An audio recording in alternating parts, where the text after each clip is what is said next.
es la force, l'amour qui brûle en moi comme une flamme, le soutien de mon âme.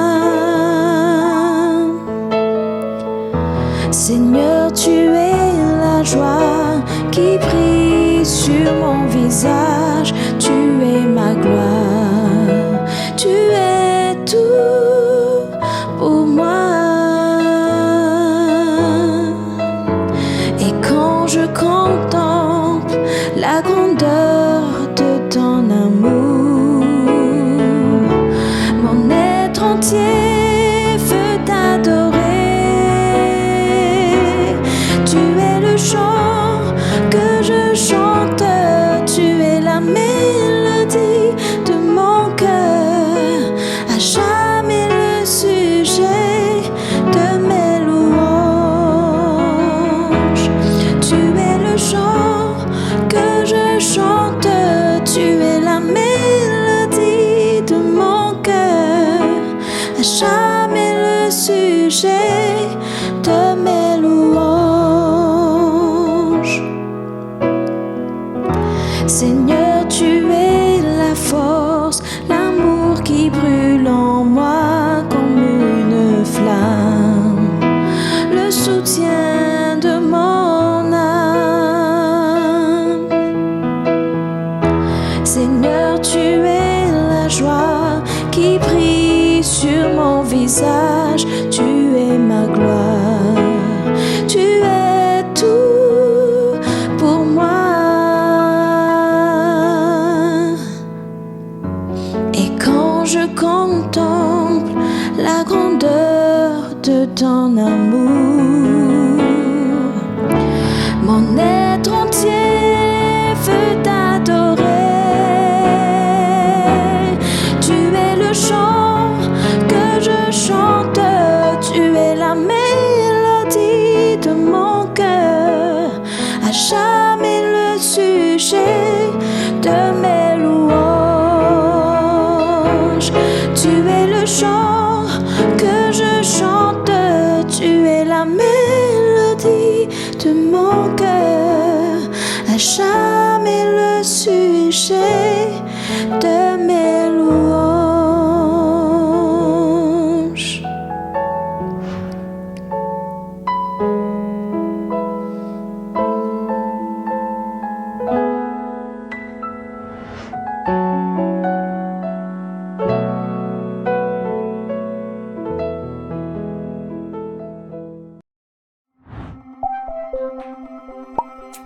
Bonjour et bienvenue dans ce petit moment de partage spirituel que nous pouvons la parole de Dieu et nous pour guetter qui bon Dieu a comme message pour nous aujourd'hui. Mais avant cela, je vous raconter une petite anecdote sur moi-même. Moi, un enfant unique. Donc, je n'ai pas fini aucun problème avec mes partages, mon jouet, mes partages, mon goûter avec mes frères ou sœurs ou quoi. Et toute l'attention de mes parents était sur moi. C'était vraiment plaisant. Et donc, pour pas qu'il n'y ait aucune rivalité fraternelle autour de moi. C'était un peu triste aussi parce que habite seul, vive seul. Et donc, quand motivé les frères et sœurs de l'autre côté, motivé en vie. Donc, quelque part, il y a un frère et sœur. Mais cette histoire qui nous peut raconter aujourd'hui, donc, c'est l'histoire d'un frère, d'un plus jeune frère, qui fait subir la jalousie des autres frères. Nous cause de l'histoire de Joseph dans la parole de Dieu. L'histoire de Joseph commence à partir de Genèse. D'ailleurs, notre histoire donc commence à partir de Genèse chapitre 37 et nous capables trouve toute son histoire jusqu'à la fin de Genèse, mais nous pouvons intéresser nous jusqu'à Genèse 41. Joseph était très aimé par ses parents. Il était le préféré, l'enfant préféré, le dernier, avant qu'il ce dernier frère né bien après, mais il était le dernier pour le moment. Et donc, il était bien aimé, même ce papa, il fait Tifeli un palto l'arc-en-ciel. Nous connaissons justement, Joseph passe à cette histoire-là, l'histoire du palto l'arc-en-ciel. Et donc, pardon. Et donc, les frères de Joseph, je peux zalouli. Je peux tellement zalouli qu'un jour, je peux vendre Joseph en esclavage. Nous trouvons l'histoire de Joseph qui vient en esclavage, donc dans ce texte qui m'a fait dire dans Genèse là, et nous trouvons qu'à chaque instant de sa vie, donc Joseph peut faire une expérience extraordinaire. Premièrement, il peut être vendu par ses frères, il peut aller en esclavage, donc et il peut être esclave dans la maison de Potiphar, et dans la maison de Potiphar, il peut prospérer, il peut faire prospérer la maison de Potiphar, et Potiphar peut faire lui confiance. Mais malheureusement, il peut y avoir un problème avec la femme de Potiphar. La femme de Potiphar peut essayer de séduire lui. Et donc, puisque la femme peut essayer de séduire lui, il n'est pas pour accepter. Il n'est pas pour accepter. Donc, la femme peut accuser lui de viol et d'agression. Et Potiphar peut bien mettre lui en prison. Et dans la prison, quand il peut rester dans la prison, il peut faire prospérer la prison. Il peut organiser la prison avec le responsable de la prison. Et donc, le responsable peut faire lui confiance, encore une fois. Nous trouvons que c'est un homme de confiance, un homme qui est organisé, qui est bien, qui est correct. Et donc, il peut faire tout ça là. Et donc, il pourrait rester en prison jusqu'à ce qu'il trouve, il rencontrer deux personnes, un boulanger et avec un échanson. Et il peut faire une petite chose extraordinaire à ce moment-là. Les chansons et le boulanger se pour faire un rêve, chacun au même moment. Et donc, il peut interpréter le rêve de chacun. Il peut dire à le boulanger qui, dans ce rêve, ce qu'il fait faire, le rêve qu'il fait faire, ça veut dire qu'il est pour le mort. Pharaon pour mettre lui à mort. Et les chansons, l'homme de vin de Pharaon, il pourrait être relâché. Mais il peut dire à les chansons, quand tu quittes la prison, pas oublier moi, pas oublier cause de ma part. Mais les chansons, oubliez-les pendant 2 ans. Et après 2 ans, Pharaon pour gagner un rêve. Et c'est là que les chansons pour dire, donc voilà, je connais une personne qui est dans la prison et qui est capable d'interpréter les rêves. Et c'est à ce moment-là qu'il est pour sortir. Et il peut venir, donc, le second de Pharaon, il peut organiser l'Égypte tout entier, et donc, à travers l'Égypte tout entier, les villes environnantes d'Égypte, pour être bénies. Dans toute cette histoire, il y a quelque chose de très important, que la parole de Dieu dit à nous. À chaque fois qu'il peut y avoir une épreuve, à chaque fois qu'il peut y avoir une situation, il y a une petite chose qui peut venir en avant. Une phrase. Cette phrase, c'est « Dieu était avec lui ». Dieu était avec lui. Mais, quand nous guettons l'histoire de Joseph commence avec ses frères qui vont lui. L'histoire de Joseph commence dans sa maison, dans la case. Et il y a un contraste entre comment il était à la maison et comment il était à partir du moment qu'il devient esclave. C'était 2 personnes différentes. Et donc, à la maison, pas tiens sa phrase-là. À chaque fois qu'il nous trouve l'histoire de Joseph dans son commencement, avec ses parents, avec son papa surtout, qui était bien content, et son papa qui était tellement content, jamais nous y trouve sa phrase « Dieu était avec lui ». Mais dès qu'il rentre en Égypte, nous donne cette phrase « Dieu était avec lui ». Pourquoi? Qui finit passer? Qui finit arriver? Fin bizarre arrive quelque chose au moment qu'il est en chemin vers l'Égypte. Fin bizarre, il y a un changement quelque part, une transformation quelque part, que Dieu finit capable d'inviter dans la vie de Joseph. Et nous parlons justement ce qui finit arrivé avec ce qui la sœur Ellen White dit à nous dans le livre Patriarches et prophètes, le chapitre 20, qui a pour titre justement le titre de notre méditation d'aujourd'hui, Joseph en Égypte. Patriarches et prophètes, chapitre 20, Joseph en Égypte, à partir du premier paragraphe. Nous y allons pour eux. Tandis que la caravane qui emmène Joseph s'avance vers le sud dans la direction de l'Égypte, de jeunes captifs discernent dans le lointain les collines où sont dressées les tentes de son père, à la pensée de la solitude et de l'affliction de cet être chéri. Des flots de larmes amères inondent son visage. Puis la scène atroce de Dothan repasse devant lui. Il revoit les regards haineux de ses frères. Il entend les paroles ironiques et insultantes qui ont accueilli ses cris désespérés. La pensée de l'avenir le fait frémir. Quel changement dans sa vie! De fils tendrement aimé, il va devenir un esclave dédaigné et méprisé. Seul et sans amis, quel va être son sort dans le pays étranger où on l'entraîne? Et Joseph s'abandonne tout entier à sa douleur et à son épouvante. Effectivement, quand nous lisons cette partie de la description d'Ellen White par rapport à l'histoire de Joseph, nous comprenons parfaitement. Parce que Joseph, à ce moment-là, il finit comprendre qu'il est mort pour son papa, il est mort pour sa famille, il est mort pour le pays quand il grandit. Et là, c'est une nouvelle vie qui peut commencer. Pas une la vie comme elle vit, pas une la vie en prince de la maison, pas une la vie que il finit gagne toutes choses, mais une la vie que pour n'a que souffrance, pour n'a que douleur, une la vie que il pas pour appartenir à lui-même, il pour l'homme, l'esclave de quelqu'un d'autre. Et surtout, il n'est pas pour retrouver ses proches. Il n'est pas pour retrouver ce papa tellement aimé. Et ça blesse sur les cœurs, fait-lui pleurer, fait-lui dire mal. Et nous comprenons sa souffrance-là. Nous comprenons parfaitement cette souffrance. Parce que nous aussi, nous faisons passe par là. Il arrive une circonstance dans la vie que nous aussi, nous faisons trouver que aujourd'hui, pas pour pareil comme hier.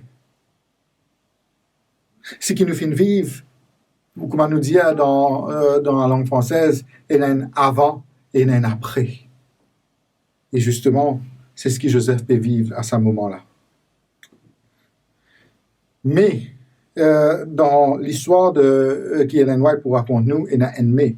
Et justement, voilà, l'autre paragraphe commence avec ce mais, il dit « Mais dans sa bonté, Dieu allait faire concourir à son bonheur cette lamentable épreuve. L'affection si tendre et si ardente de son père, poussée jusqu'à la partialité et la faiblesse, cette préférence imprudente qui avait hérité ses frères et les avait poussés à l'acte cruel qui le séparait de la maison paternelle, avait influé défavorablement sur son caractère. Ce n'était pas une personne qui tenait un bon caractère, ce que nous comprenons. Il connaît qu'il est gâté, et je connais comment les enfants gâtés capables étaient. Et il était comme ça même dans la maison de son papa. Mais ce n'est pas ce caractère qui les amène en Égypte. Guette bien ce changement. Certains défauts avaient été encouragés, dont il devait maintenant se corriger.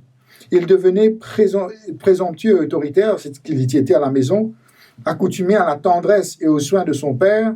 Il était mal préparé à affronter les difficultés qui l'attendaient comme étranger et surtout comme esclave. Il n'est pas si prêt pour cela.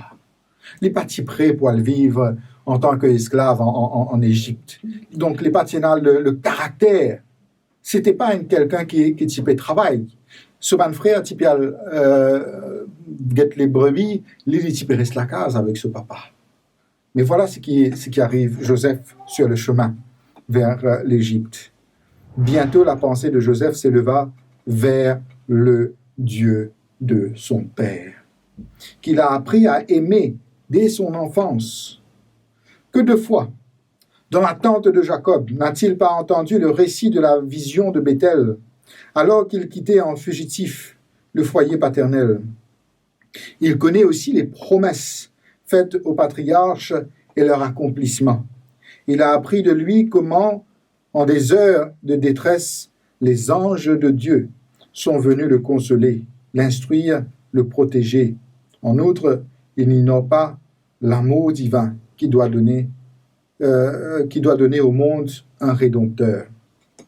Tous ces enseignements précieux affluent maintenant à la mémoire de Joseph et il a confiance que le Dieu de ses pères sera aussi le sien. Sans tarder, il se jette tout entier dans les bras de son Créateur. Il le supplie d'être son soutien au pays de l'exil. De toute son âme, vibrante d'une sainte émotion, il prend d'héroïques résolutions. En toutes circonstances, il agira comme il convient à un sujet du roi des rois. Il le servira de tout son cœur, il affrontera les plus amères épreuves avec courage et il sera fidèle dans tous ses devoirs. Donc, voilà ce qui finit d'arriver. Autant, alors qu'il y paie à Joseph, alors qu'il y paie l'Ipial vers l'Égypte, sur ce chemin, alors qu'il est dans sa calèche là, imagine un petit peu, il est dans sa prison là, et tous ces mémoires, toutes ces mêmes petites choses qu'il finit vivre là, viennent dans son esprit, mais surtout, il y a une petite chose spéciale qui est arrivée. Il rappelle l'enseignement de son père. Il rappelle cet enseignement spirituel qu'il finit de gagner tous les jours. Ce papa finit raconte le témoignage de comment bon Dieu finit avec Jacob. Comment bon Dieu finit aide lui, comment il était avec lui dans toutes les circonstances de sa vie. Comment les anges même viennent consoler lui quand il a besoin de consolation. Et à ce moment-là, quand il rentre dans le pays de l'épreuve, il connaît en qui il est à faire confiance. Et justement, Joseph invite Dieu dans la vie. Viens avec moi en Égypte, Dieu de mon père, Dieu de mes pères. Viens avec moi en Égypte. Soutiens-moi en Égypte. Pas laisse-moi tout seul. Pas laisse-moi la guerre tout seul. Mais viens avec moi. Sois mon réconfort, sois mon rocher, sois ma force, sois ma victoire. Et justement, quand Joseph invite Dieu dans la vie de façon sincère, Dieu aussi pour répondre de façon sincère. Et c'est pour ça qu'il nous trouve à chaque instant, dans chaque circonstance de la vie de Joseph, à partir de là, Dieu était avec lui. Dieu était avec lui. Mais il y a une petite chose importante qui nous besoin comprendre dans cette histoire. Il y en a deux messages au fait dans cette histoire. Le premier message, c'est que bon Dieu pas abandonne sur nos enfants. Et bon Dieu là, toujours, dans toutes circonstances, il est capable d'appuyer nous. Dans n'importe quel problème, quelle difficulté, dans n'importe quelle situation nous peut vivre, nous connaît qu'il nous est capable d'inviter le Seigneur. Il est vrai que nous pouvons vivre, même si le Seigneur est avec nous, nous pouvons vivre des problèmes, nous pouvons vivre des difficultés. Et surtout quand nous pouvons marcher avec le Seigneur, surtout quand nous pouvons faire la volonté de Dieu, bien sûr, le mal peut mettre des difficultés, des problèmes devant nous. Mais ces difficultés, ces problèmes-là ne seront pas les points finaux de notre vie. Parce qu'il bon Dieu, il y a des solutions à tous ces problèmes que le mal peut mettre devant nous. Là. Mais ce n'est pas le message principal aujourd'hui. Le message principal, c'est ce que Jacob vient faire. Jacob vient accomplir le devoir que le Seigneur vient de lui pour accomplir. Il vient enseigne son fils. Et quand Jacob enseigne à Joseph, même si Joseph pas tient un bon caractère à la maison, même si il n'a pas fait grandi en étant quelqu'un de bien, il est gâté pourri même. Mais autant de besoins. Au moment que il est en Égypte, au moment de sa solitude, au moment que il connaît qu'il c'est fini pour lui, c'en est fini pour sa vie, il y a l'espoir. Et cet espoir, c'est Jésus-Christ. Cet espoir, c'est Dieu. C'est ce Dieu qui ce papa fin raconte, fin explique, fin montre comment ce Dieu est vivant dans ce ban l'enseignement, dans ce ban témoignage, dans les louanges qu'il fin faire monter vers le Seigneur et dans le comportement qu'il fin démontrer devant tous ces bons enfants et tous ceux qui connaissent. Proverbe chapitre 22, le verset 6 pour dire nous ceci. Proverbe chapitre 22, le verset 6. Donc, ma Bible est ouverte ici pour dire nous, instruis l'enfant selon la voie qu'il doit suivre. Et quand il sera vieux, il ne s'en détournera pas. Instruis l'enfant selon la voie qu'il doit suivre. Pour un moment dans la vie, Peut-être l'instruction là, pas peut rentrer à ce terre-là. Peut-être qu'il ne va pas trouver fruit de l'instruction à ce terre-là. Mais pour un moment dans la vie de cet enfant, que il pour bizarre, c'est l'instruction-là. Que c'est l'instruction-là pour efficace. Le psaume 78, le verset 3 à 6 pour dire nous ceci. Ce que nous avons entendu, ce que nous savons, ce que nos pères nous ont raconté, nous ne le cacherons point à leurs enfants. Nous dirons à la génération future les louanges de l'Éternel et sa puissance et les prodiges qu'il a opérés. Il a établi un témoignage en Jacob, il a mis une loi en Israël, il a ordonné à nos pères de l'enseigner à leurs enfants. Et c'est ce que Jacob vient faire. C'est un load que le Seigneur vient de nous. C'est une responsabilité qui est dans notre main. Bien sûr, nous vivons notre vie, mais nous ne sommes pas capables de vivre notre vie pour nous-mêmes seulement. Nous devons vivre notre vie en exemple et en témoignage pour tous ceux qui sont autour de nous. Surtout pour ces petits-enfants qui peuvent grandir autour de nous. Peut-être que quand les autres qui peuvent écouter ça, je suis capable de dire, certains d'entre vous ne sont pas parents, je suis capable de dire non, moi, je n'ai sa responsabilité là, mais pas parents. Mais certainement, il y a une personne qui est à côté de toi, qui peut guider toi, qui peut prendre l'exemple de toi, qui peut attendre qui te amène lui vers le Seigneur, vers Jésus-Christ, vers le soutien de sa vie. Et peut-être le message que toi te peux donner. C'est ce message-là qu'il peut garder jusqu'à la fin de sa vie. Peut-être que l'enseignement qu'il te peut donner, ne serait-ce qu'une fois, ne serait-ce qu'un moment, c'est ça l'enseignement-là qu'il vous rappelle au moment de sa détresse. C'est la responsabilité que le Seigneur fait mettre dans nous la main. Nous vivons notre vie en sachant qu'il ne pas servir un Dieu qui est fait de pierre, de marbre ou de bois. Nous vivons notre vie en sachant que ce Dieu que nous servons est un Dieu vivant. Et tout ce qui nous vit, tout ce qui nous fait, peu importe comment nous étions, nous devons démontrer ce Dieu vivant dans notre vie. C'est ça la responsabilité que le Seigneur fait de nous. À travers notre bouche, à travers notre exemple, à travers les louanges, à travers toute notre vie tout entière. Mais surtout la famille, bon Dieu fait de nous une responsabilité, une autre responsabilité encore, qui nous est capable, dans la maison, enseigne nos bons enfants. Qui nous est capable, dans ce moment familial, parle du Seigneur. Parfois, nous avons tendance pour guetter les mauvais côtés de la vie. Aïe, ceci, aïe, cela, guette problème ici, guette problème là-bas. Et quand nous causons, nous pas imaginer qu'ils nous peut cause devant les enfants. Et les enfants, quand je pétonne toutes les mauvaises choses que les parents peuvent dire, je peux assimiler. Et je peux mettre tout cela dans votre esprit, dans votre pensée. Et je n'ai que de la négativité en grandissant.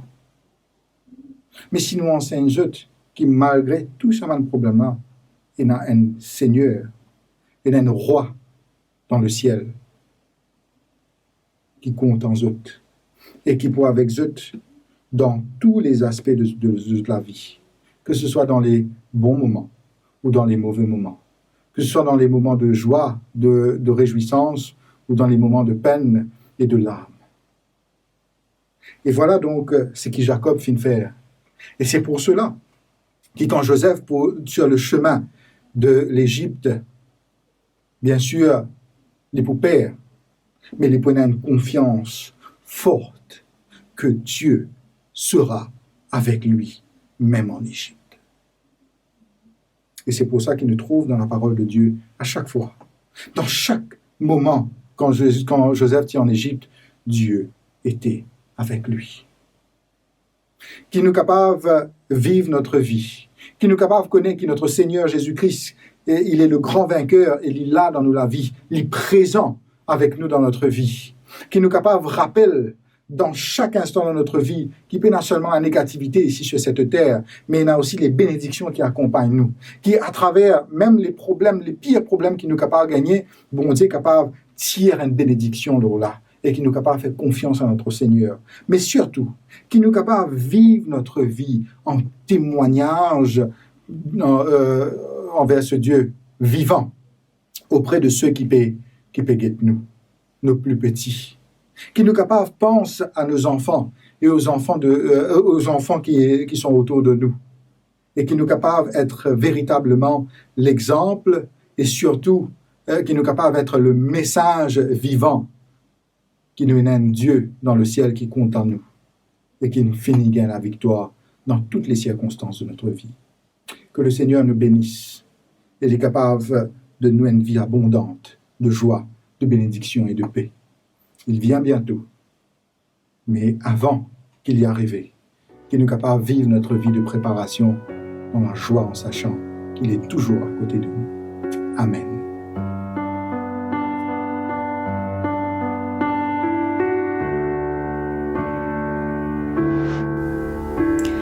You gave me hope, you made me whole at the cross.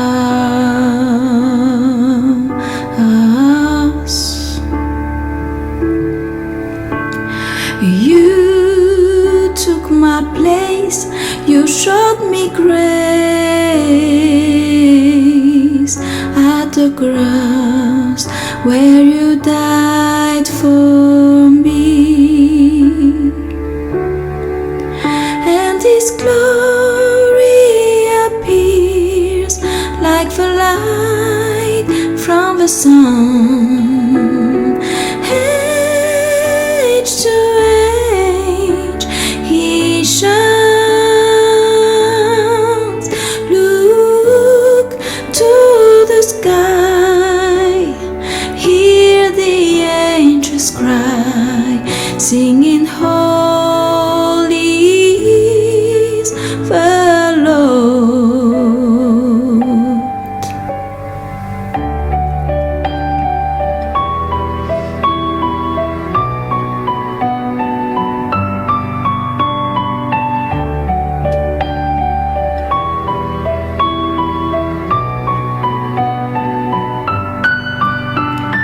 You gave me hope, you made me whole at the cross.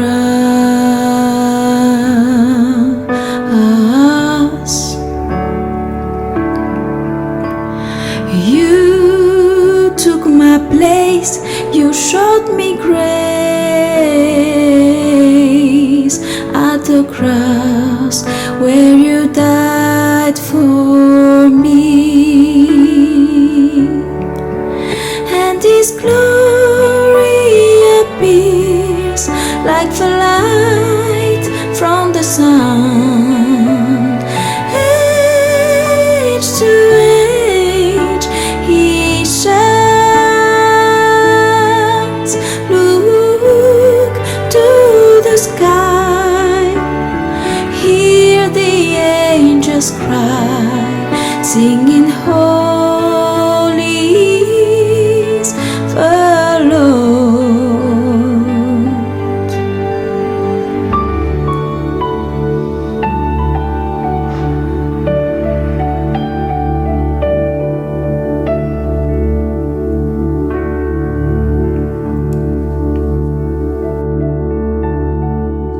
Papa qui est dans le ciel, nous remercions toi pour l'occasion qui te fait de nous d'étudier ta parole aujourd'hui et d'avoir une leçon par rapport à cela.